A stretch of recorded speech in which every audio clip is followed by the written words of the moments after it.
I never thought I'd be one of those people posting here. But life surprises you like that, huh?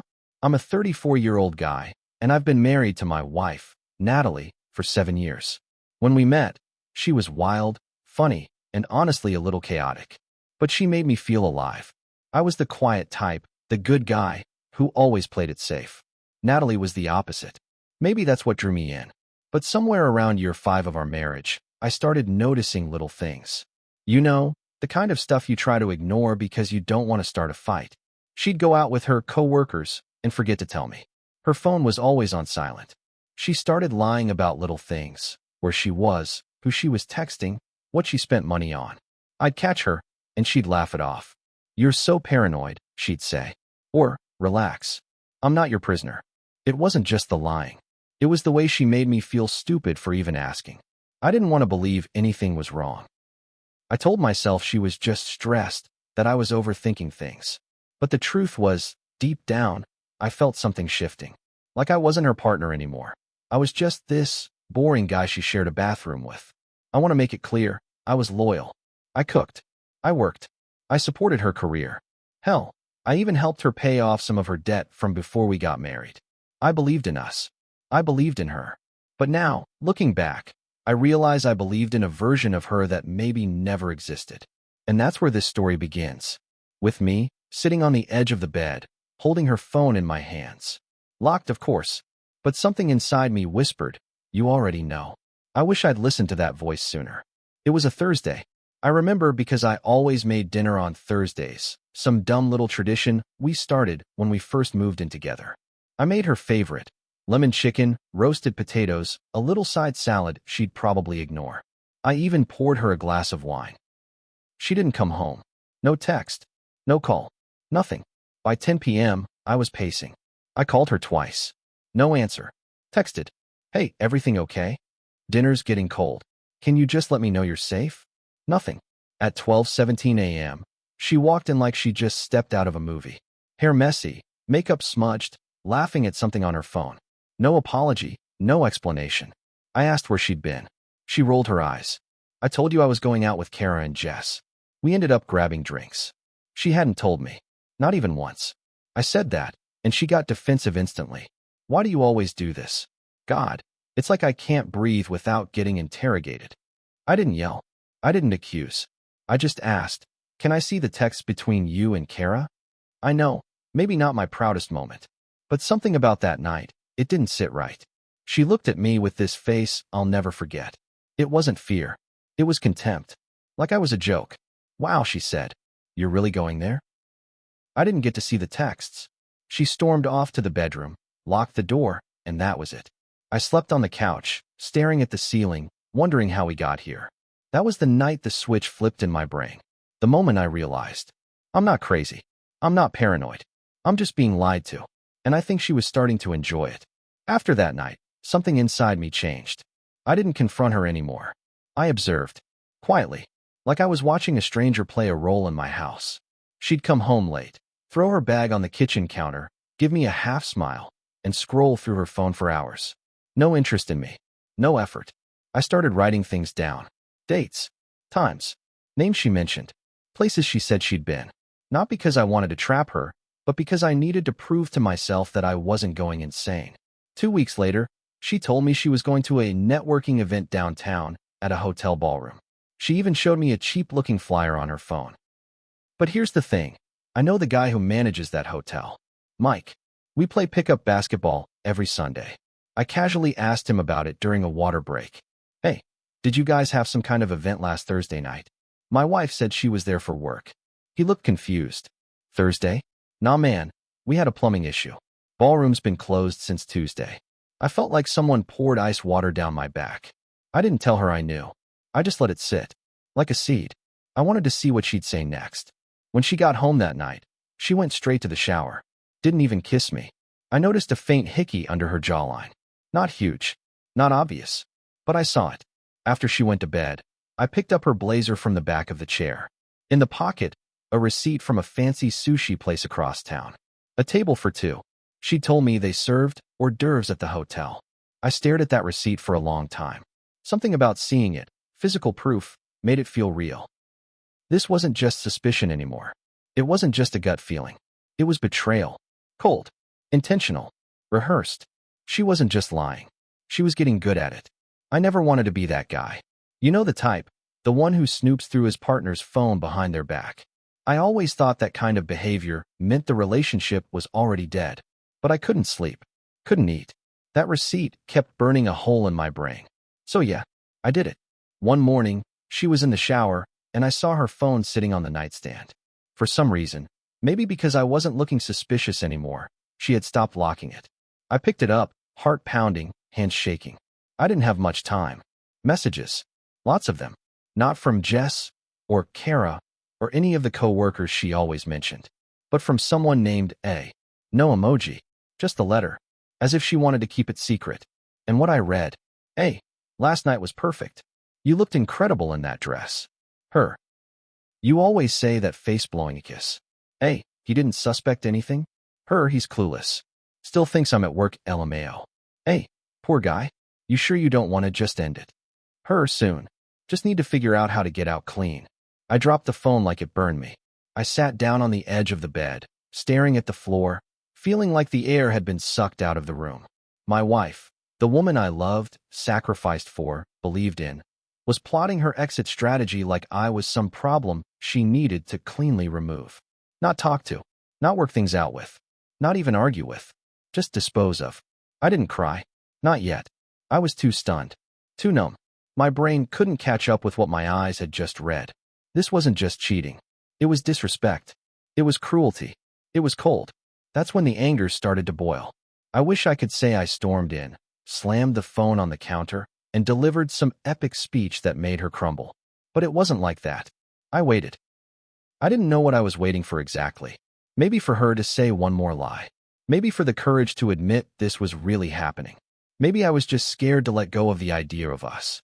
The next night, I brought it up. We were sitting on the couch. She was watching some trash reality show, laughing like everything was normal. I muted the TV and said calmly, "Who's A?"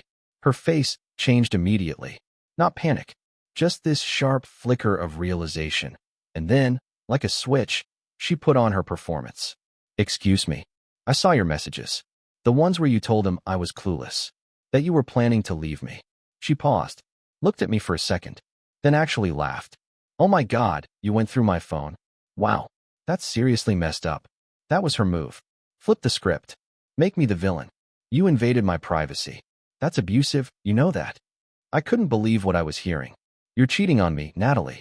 You lied to me, again and again. And now you're blaming me for finding out. She crossed her arms, like a teenager getting scolded. You've been distant for months. You never touch me. You don't even see me anymore. What did you expect?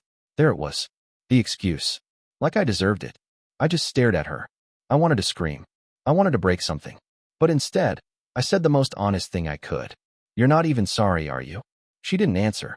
Just picked up her phone and walked out of the room. That silence told me everything. After that night, things didn't get better. They got weirder. I expected her to leave. Honestly, I half hoped she would. But instead, she stayed, like nothing happened. No apology, no explanation. She just acted like our argument never existed. I tried to bring it up again a couple days later. "Natalie, we need to talk about what's happening." She looked up from her phone with this bored expression and said, "I already told you.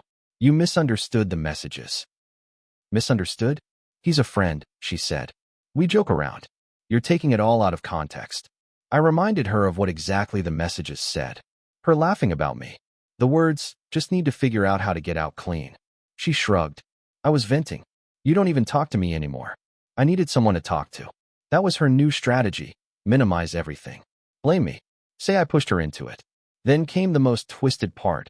She suddenly became nicer. She cooked dinner, rubbed my shoulders, even initiated sex, which hadn't happened in months. It felt fake, like a cover-up. I wasn't stupid. She wasn't sorry. She was trying to make me second-guess myself. It was all part of her game. Create confusion. Blur the truth. Keep me off balance long enough to either forgive her or shut up. But I didn't shut up. What I did do was start taking screenshots. I emailed them to myself. Backed them up. Quietly talked to a lawyer just to understand my options. I even opened a secret bank account and started moving a little money over. and I bought a cheap spiral notebook. Every lie she told from that point on, I wrote it down. If she wanted to play games, I'd play chess. Because now, I had a plan. About 2 weeks after I started documenting everything, she made a mistake. A big one. It was a Saturday. She told me she had a team-building retreat with her department and had to leave early in the morning.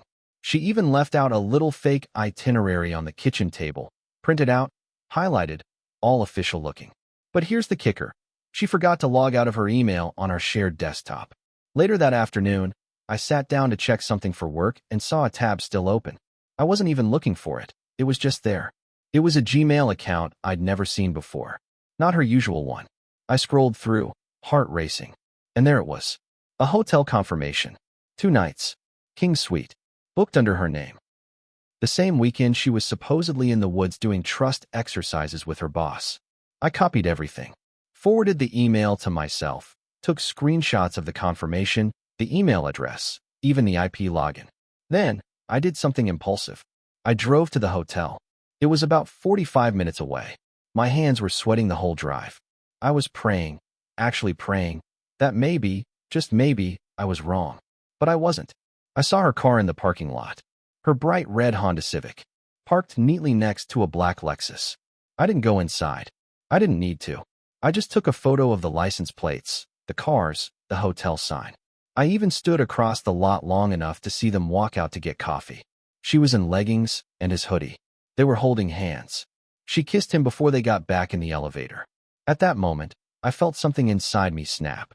Not out of rage, just this cold clarity. Like I had finally reached the bottom of something. There was nothing left to doubt. Nothing left to fix. It was over. She just didn't know it yet. I didn't say a word when she got back Sunday night. She walked in with that same fake energy, like she'd just finished a long, inspiring work weekend. Gave me a little kiss on the cheek. Dropped her duffel by the stairs. Team building was exhausting, she said, yawning like she was proud of herself. I need a vacation after that retreat. I nodded. Sounds intense. She smiled. You have no idea. She had no idea. I waited until Monday evening. I wanted her tired, relaxed, unprepared. We were sitting at the dinner table, eating in silence, when I dropped the hotel receipt in front of her. Along with the printed screenshots of her messages, the photo of her car next to his Lexus, and the timestamped confirmation email from her secret account. She stared at the papers for a long time. Didn't touch them. Didn't even blink. What is this? She asked flatly. Proof, I said. Of everything. She didn't speak right away. Just slowly looked up at me with this blank face. Like a mask slipping off. I wasn't looking at Natalie anymore. I was looking at who she really was. You've been following me? No, I said. You made it easy. She took a breath, leaned back in the chair, and shrugged. So now what? You gonna cry? Kick me out. The coldness in her voice hit harder than anything else she'd done. I stared at her and said, calm as ever, no, I'm going to let you stay the night. Tomorrow morning, I want you gone. She blinked. You're serious? Dead serious. I already talked to a lawyer. You're free to go live your other life. Just don't take anything that's not yours. That's when she snapped. The screaming started. The insults. She said I was boring, emotionally unavailable, pathetic. She actually said, you made me cheat. You stopped being a man years ago. But it didn't sting. Not anymore. Because I knew it wasn't true. She wasn't angry because she regretted anything. She was angry because she lost control. For the first time in our relationship, I had the power. And she hated that. I thought it was over. I thought telling her to leave would be the final chapter. But no. Natalie doesn't like endings she doesn't write herself. The next morning, I woke up early, got dressed, made coffee, and waited. She came downstairs looking like hell, messy hair, dark circles, still in yesterday's clothes. I handed her an envelope. This is the key to the storage unit. I moved most of your stuff last night. Some boxes are still in the garage. I'll give you a few hours. She didn't even look at it. Instead, she sat on the couch like it was any other Tuesday and turned on the TV. I'm not going anywhere, she said, arms crossed. I stared at her, stunned. Natalie, I'm serious. You need to leave. She smirked. This is my house too. You can't legally kick me out. And technically, she was right. Even though I bought the house before we got married, she was on the mortgage now. We refinanced 2 years ago, stupidly, in both our names. I took a breath, trying to stay calm. Fine. You don't want to leave peacefully? Then we'll do it the legal way. She shrugged again. Go ahead. But I'm not leaving. And until the court says otherwise, I'm staying right here. I couldn't believe it.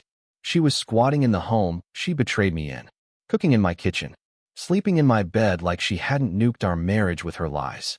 But it didn't stop there. Later that day, I got a call from HR at my job. Apparently, Natalie had submitted an anonymous complaint saying I was emotionally unstable and potentially violent at home. It didn't stick.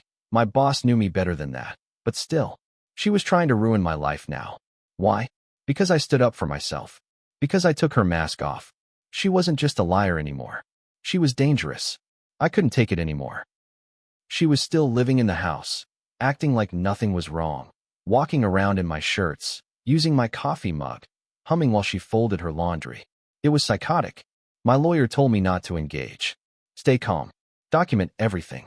Let the process work. But one afternoon, while she was out, I walked past the garage and saw that she hadn't taken her boxes yet. Just shoved them in the corner and left them. I shouldn't have looked through them. I know that. But curiosity, and, I guess, pain won. Inside the first box was mostly clothes and random junk. But in the second box, I found a small leather notebook. Not hidden, just sitting on top like she wanted someone to find it. At first, I thought it was a journal. But it was worse. It was a list. A list of names. First names. Last initials. Some had dates next to them. Others had weird symbols or stars. And under one name, in bold red pen, was married. Easy to manipulate. My name wasn't there, but I knew what this was. Natalie had been playing this game for a long time. This wasn't her first affair. It wasn't even her second. It was a pattern. She used people, lied to them, took what she needed, money, attention, validation, and when it got too real, she bailed. And me? I was the idiot who married her. Suddenly, all the little things over the years made sense.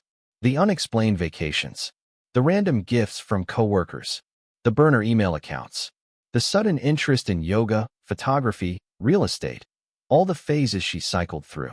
They weren't hobbies. They were covers. This wasn't just betrayal. This was pathology.